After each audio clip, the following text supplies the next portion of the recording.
WKSB. Welcome to Shady Patio Gardening. Today, I haven't let my garden wither away, but this heat has been so freaking extreme. It's just crazy. I have my little cucumbers growing there. Even my little bell pepper died. I think I watered it. I hope I watered it last night. I'll water it. It'll come back to life. But this is one of my cucumber vines. It just wilts because that dangerous heat over there. It just wilts everything. My beans, they grew. I saw one flower and then they started turning brown. I don't know what that could be. I don't know. But everything wilts in this Texas sun. All of a sudden, I got a shady patio garden, and it's literally dying because of this heat. And I try to water this every evening so that it'll have all night to soak up that water. Look, you have some little, even little flowerets are dying. I'll have to re-water this.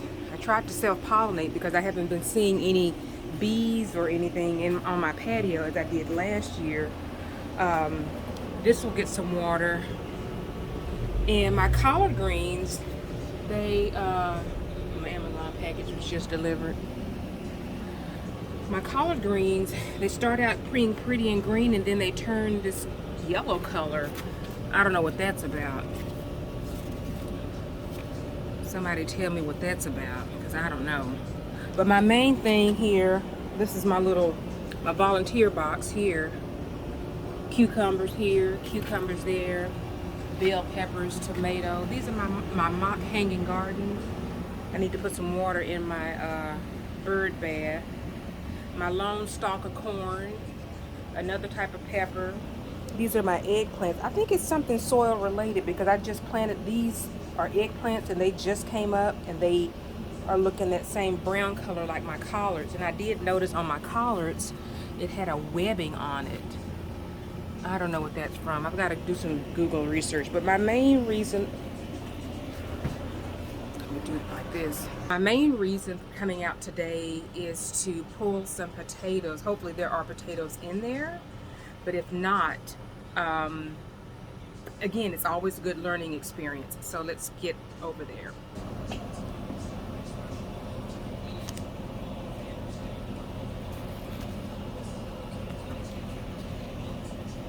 Sorry about that, y'all. So, in this bucket,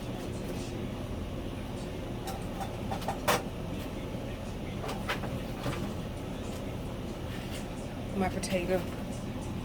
I don't know what this is, a volunteer plant. I don't know what this is. I'm going to have to replant that somewhere. Let me get that out.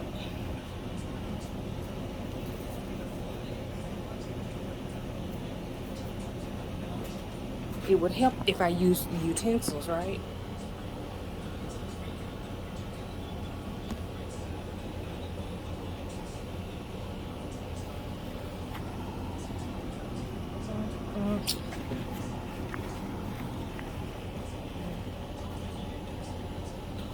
Give me 1 second.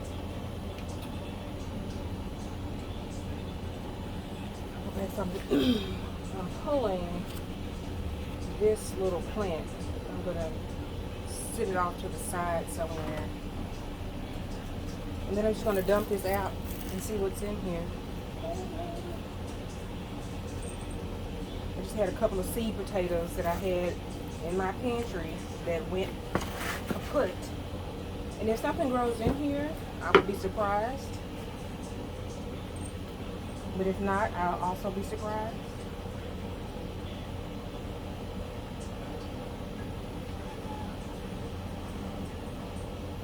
Well, I don't see anything.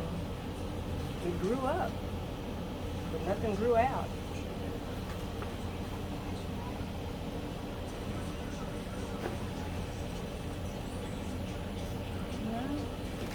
I didn't see any potatoes, so I'm just gonna put the soil back in this pot. Hey, little kitty. I'm gonna put this soil back in this pot. Recycle all of that. Damn, no potatoes. And then put something else in this pot. I mean, it grew up. It grew out. I mean, it wasn't even any tiny potatoes like in years past. But, oh well. It is what it is. There's always hope for next year. What I may do is just plant out my collards in this larger pot. Well, I didn't get any potatoes, not even tiny ones, like I did the year before. I mean, nothing. But it's okay. You live and learn. It's always tomorrow. I need to amend the soil before I go any further. I'm going to amend this soil, split this up, and then see what happens. And I may just add that little flower back here after I amend my soil. But that's the update. There was no potatoes in my potato bucket. I think that's a little 3-gallon bucket. There were no potatoes in there, not even tiny ones. So next year, all right, gardeners, peace out.